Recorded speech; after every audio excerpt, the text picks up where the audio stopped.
Urban freestyle soccer, also known as freestyle street soccer in other regions, is a very unique type of soccer game that saw a release on the PlayStation 2, Xbox and Nintendo GameCube alongside the Windows PC in 2004. And this game offers up a very different play style and dynamic compared to your more mainstream soccer games with the likes of FIFA and even the ISS Pro games, as it focuses around more 3-on-3 or 5-on-5 types of events, playing on different types of arenas and street based environments. Anything from warehouses to car parks, high school soccer pitches, skate parks, pretty much anything that's related to industrial types of environments. That's pretty much where you'll spend the majority of your time playing games. It kind of goes back for myself personally of how we would have played football growing up. You would always end up, if you weren't playing in a football field, you'd be out on the street playing in some form or car park or whatever as well. When you were kids, that was always the reality of how you played football back in those days.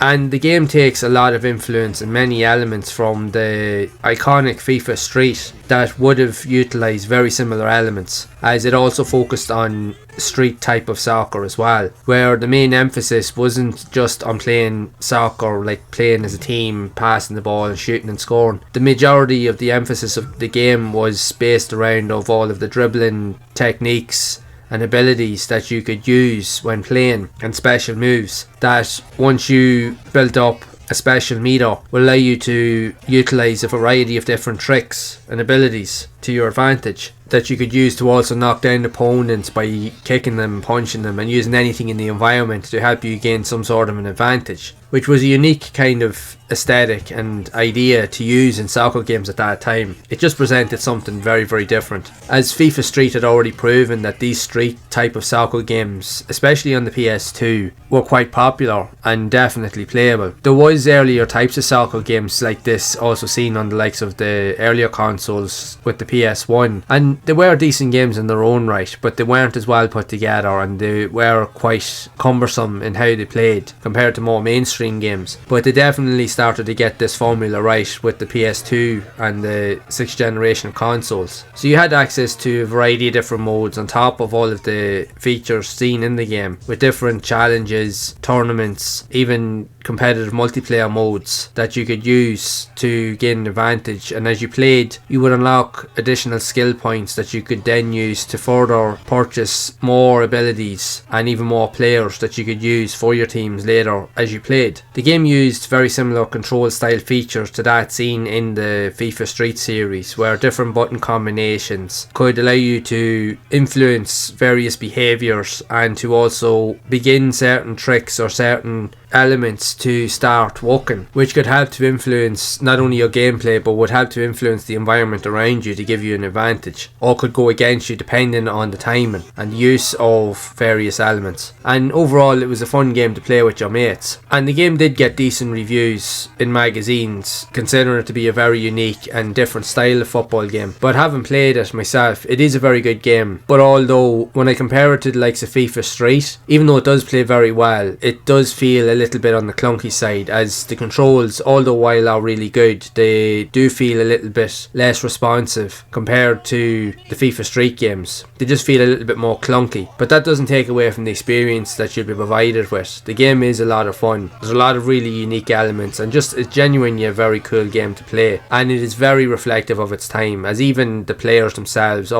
even the get up and the clothes and the visual aesthetics around the players were very reflective of its time during the mid 2000s. So if you're looking for something a wee bit different that definitely stands out compared to your more mainstream FIFAs and Pro Evolution Soccer games, or even something as a good alternative to the likes of the FIFA Street series also seen on the PS2, then Urban Freestyle Soccer would be one of those games worth trying out for sure. And I would love to know your thoughts on this game if you have played it back in the day yourself. Do you enjoy these type of unique and quirky style soccer games, or maybe not so much? I'd love to hear whatever stories you do have of the game, so be sure to share it down in the comments below. And if you have enjoyed this video, make sure to leave a like, subscribe to the channel and hit that bell to be updated of future videos. And if you would like to see more content around other types of soccer games also seen on the PS2, then check out this playlist here on screen to see more of those games in action. And I will see you all in the next one.